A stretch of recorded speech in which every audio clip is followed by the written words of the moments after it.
Assalamu alaikum first year. Today we are going to discuss about the life cycle of bacteriophages, and for that you have to know firstly about what are bacteriophages, and we were discussing about the viruses. तो ऐसे viruses जो bacteria को as a host use करते हैं और bacteria के अंदर रहते हैं, वहाँ से अपनी खुराक लेते हैं और ख़ास तौर पर अपनी कॉपीज़ बनाते हैं वहाँ पर। तो ऐसे वायरसेस को हम कहते हैं ये है बैक्टीरियोफेजिस। फेज जो वर्ड है, फेज वर्ड का मतलब होता है वायरस, ठीक है। तो वो वायरस जो बैक्टीरिया को यूज़ करते हैं एज अ होस्ट और बैक्टीरिया की ही बायोसिंथेटिक मशीनरी को इस्तेमाल करते हैं अपनी कॉपीज़ बनाने के लिए, इस तरह के वायरसेस को बोलते हैं बैक्टीरियोफेजिस। चूँकि हमने पिछले लेक्चर में ये पढ़ा था कि वायरसेस की अपनी कोई बायोसिंथेटिक मशीनरी नहीं होती, because they are acellular, उनके अंदर सेल्स नहीं बनते।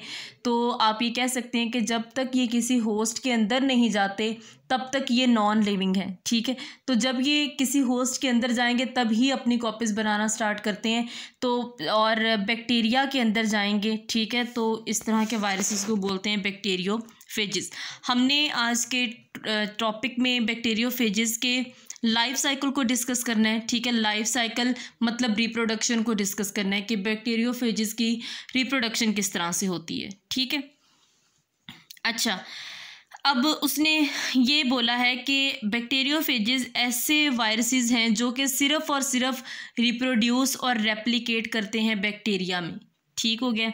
दूसरी बात, दो तरह से रिप्रोड्यूस करते हैं, एक को हम कहते हैं लिटिक साइकिल और दूसरे को हम कहते हैं लाइसोजेनिक साइकिल, या आप इसको लिटिक को लाइटिक भी बोल सकते हैं, ठीक है। तो लिटिक साइकिल, लाइटिक या फिर लाइसोजेनिक साइकिल, ये दो मेथड्स के ज़रिए से बैक्टीरियोफेजिस बैक्टीरिया के अंदर रिप्रोड्यूस करते हैं।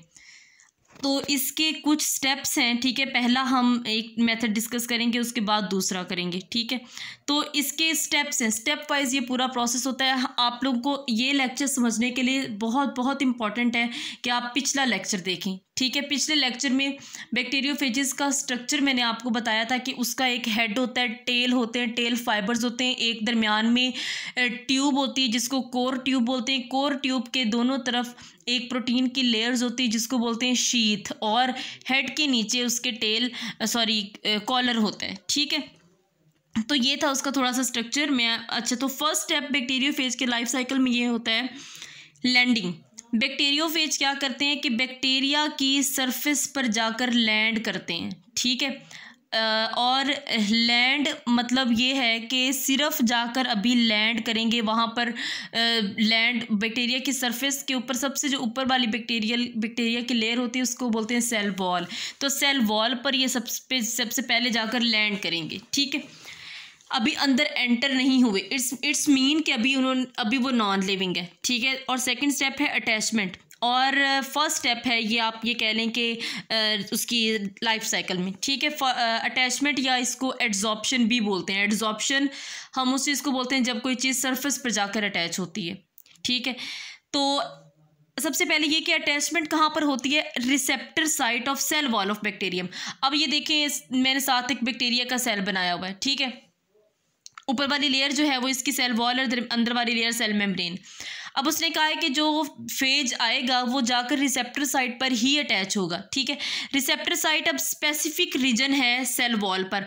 अब जो आपको ऊपर सेल वॉल के ब्लू एरिया नज़र आ रहा है वो रिसेप्टर साइट है, ठीक है।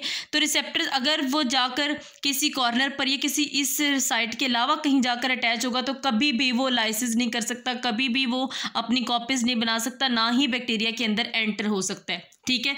तो जो बैक्टीरिया के ऊपर रिसेप्टर साइट होती है फॉर फेजिस वो स्पेसिफिक साइट होती है, ठीक है। तो वो इसी रिसेप्टर साइट के ज़रिए से वहाँ पर बैक्टीरिया की सरफेस पर अटैच हो जाएगा, ठीक है। अब ये अटैचमेंट के बाद क्या करेगा कि वहाँ पर सेल वॉल और जो इस वायरियन, इन दोनों के दरमियान एक वीक केमिकल यूनियन बनेगी, एक बॉन्ड बनेगा, ठीक है।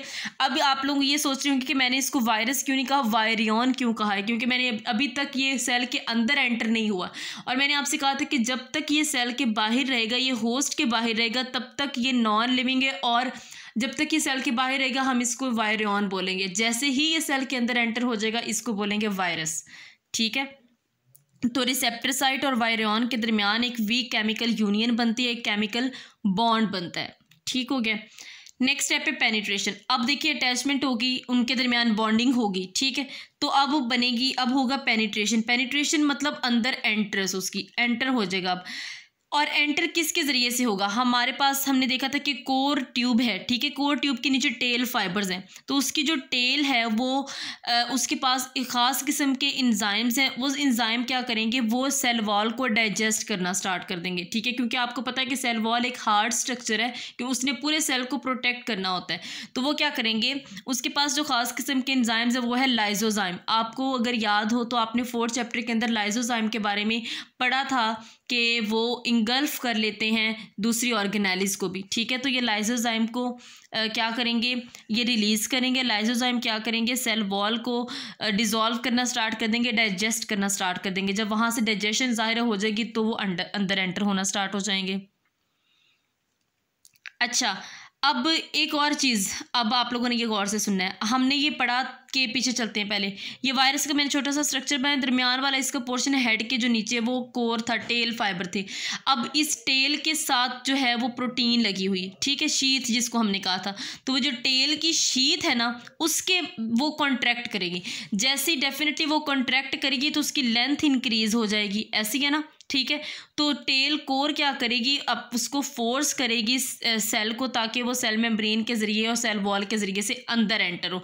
अब देखें, ये बिल्कुल ऐसी है जैसे एक इंजेक्शन होता है, सबसे पहले नीडल अंदर जाती है और उसके बाद फिर वो अंदर उसका जो सारा मटेरियल वो जाता है, ठीक है। सेम इसी तरह से होगा। पहले वो उसकी कोर टेल जो है वो इस लेंथ में इंक्रीज़ हो जाएगी, क्योंकि शीथ जो है वो कॉन्ट्रैक्ट करेगी, तो वो सेल के अंदर एंटर हो जाएगा, ठीक है। फिर क्या होगा?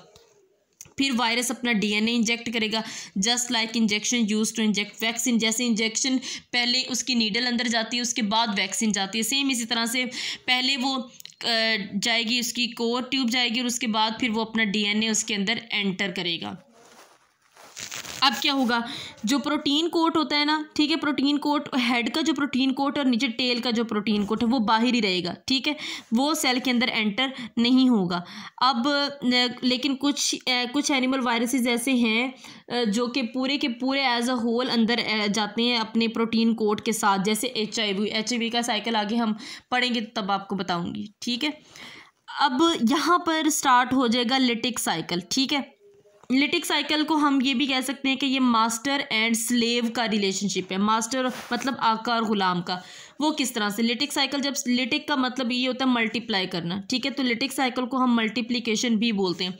जैसे ही जो वायरस है या फेज है वो बैक्टीरिया सेल के अंदर एंटर हो जाएगा, फ़ौरन उसके बाद जो है वो मल्टीप्लिकेशन स्टार्ट हो जाती है, ठीक है। इस लिटिक साइकिल के अंदर होगा क्या कि जो वायरस का न्यूक्लिक एसिड और डीएनए है उसने बैक्टीरिया के डीएनए और क्रोमोसोम्स पर पूरा कंट्रोल पा लेना है। अब जैसे जैसे वो वायरस का डीएनए उसको कहेगा, बैक्टीरियल क्रोमोसोम और डीएनए बिल्कुल वैसे वैसे वो काम करते जाएंगे, ठीक है। तो यही बात लिखी हुई है। वायरल न्यूक्लिक एसिड क्या करेगा? Takes control over the biosynthetic machinery of host. Host मतलब जो बैक्टीरिया है, ठीक है, उसकी क्योंकि उसकी अपनी तो बायोसिंथेटिक मशीनरी है नहीं, तो अपने कंपोनेंट्स वो किस तरह से बनाएगा? वो बैक्टीरिया की बायोसिंथेटिक मशीनरी पर पूरा कंट्रोल लेकर आएगा, ठीक है, उसको कंट्रोल करेगा और जैसे जैसे उसको वो ऑर्डर करेगा वो वैसे वैसे करेगा, ठीक है।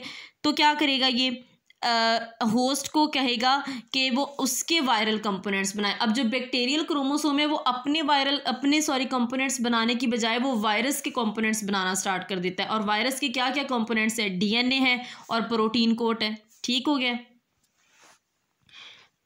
उसके बाद क्या होगा? अब अंदर एंटर हो गया, वहाँ पर कॉपीज भी बनना स्टार्ट होगी, ठीक है। जब पूरा इन्फेक्शन फैल जाता है तो उसके पूरे 25 मिनट के बाद इन्फेक्शन के वहाँ से बैक्टीरियोफेजेस निकलते हैं और जिसकी तकरीबन 200 न्यू कॉपीज़ बनी होती है, 200 न्यू कॉपीज़ उसकी बनी होती हैं, ठीक है। और ये जो सेल अंडरगोज लाइसिस मतलब सेल फट जाता है, बैक्टीरियोफेजेस बाहर निकलते हैं, ठीक है, और 200 कॉपीज़ एटलीस्ट बनी होती हैं 25 मिनट्स के बाद, ठीक हो गया। तो नए जो रिलीज़ हुए होते हैं बैक्टीरियोफेजेस फिर वो दूसरे बैक्टीरियम को इन्फेक्ट करते हैं जाकर, ठीक है। और अच्छा, ये जो प्रोसेस है इस फेज को बोलते हैं लिटिक फेज और विरुलेंट फेज। विरुलेंट का मतलब होता है एग्रेसिव होना, ठीक है, बहुत ज़्यादा। तो जब ये 200 कॉपीज़ बनती हैं और फिर ये दूसरे बैक्टीरियम को करते हैं तो इस पूरे फेज को बोलते हैं लिटिक फेज और विरुलेंट फेज। ठीक हो गया, यहाँ पर हमारा लिटिक साइकिल जो है वो कंप्लीट हो गया। अब नेक्स्ट साइकिल हमने डिस्कस करना है जिसको हम लोग कहते हैं लाइसोजेनिक साइकिल। ठीक हो गया, इसको हम बोलते हैं होस्ट एंड गेस्ट रिलेशन। उसको हमने कहा था मास्टर एंड स्लेव और इसको हमने कहा है होस्ट एंड गेस्ट रिलेशनशिप। इसके अंदर क्या होता है, ठीक है। अच्छा, अब देखिए, जितने ज़रूरी नहीं है कि जो भी फेज जाकर बैक्टीरिया को इन्फेक्ट करेगा तो हर इन्फेक्शन में ऐसा नहीं होता कि लाइसिस स्टार्ट हो जाए या फिर फ़ौरन से कॉपीज़ बनना स्टार्ट हो जाए, ऐसा नहीं होता। लिटिक साइकिल में ऐसा होता है और बहुत कम वायरसेस में इस तरह से होता है। ठीक है, तो लाइसोजेनिक फेज़ में क्या होता है कि सबसे पहले होती है इंटीग्रेशन। इंटीग्रेशन का क्या मतलब होता है कि बायोसिंथेटिक मशीनरी पर कंट्रोल लेने की बजाय वो क्या करता है, वायरल डीएनए क्रोमोसोम के डीएनए के साथ मिल जाता है, मतलब इनकॉर्पोरेट हो जाता है। मतलब ये कि उसके ऊपर कंट्रोल नहीं करता बल्कि ऐसे लगता है कि जैसे वो उसी का पार्ट है। ठीक है, इस तरह से वो इनकॉर्पोरेट हो जाता है और become a part of bacterial chromosomal DNA. ठीक हो गया, और ये जब वायरल डीएनए बैक्टीरिया के डीएनए का पार्ट बनता है या क्रोमोसोम का पार्ट बनता है तो इस फेज को बोलते हैं प्रोफेज। प्रोफेज, ठीक है, इस फेज को बोलते हैं जब फेज इस हालत में होता है कि वो बैक्टीरिया के क्रोमोसोम के साथ अटैच्ड हो तो हम उसको बोलते हैं प्रोफेज, और इस प्रोसेस को बोलते हैं लाइसोजिनी। ठीक है, इस प्रोसेस को बोलते हैं लाइसोजिनी।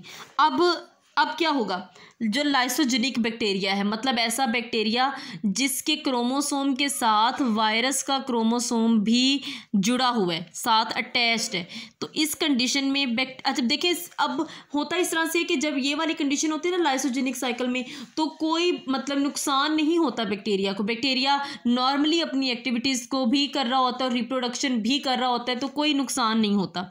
ठीक हो गया।